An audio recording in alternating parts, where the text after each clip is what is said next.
اتنين مهاريين وبيجيدوا الاختراق في مواقف 1 ضد 1، وبالتالي عنده انذار، فلازم يكون مركز اكتر شوية في الالتحامات. اتلعبت على طول من محمد ابراهيم وفتح الله، والهدف الثاني. دايما تلاقي فتح الله بيتقدم مع نادي الزمالك في المناطق الاماميه، وهو رجل المهام الصعبه لنادي الزمالك، وبيزود الهدف الثاني و2-0.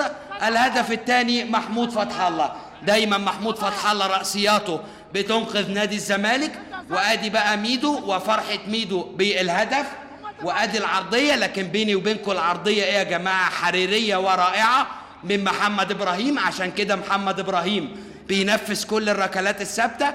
ادي العرضيه الرائعه، وادي الرأسيه من محمود فتح الله منقذ نادي الزمالك، وهو رجل المهام الصعبه، لتصبح النتيجه 2 الزمالك لا شيء. القناه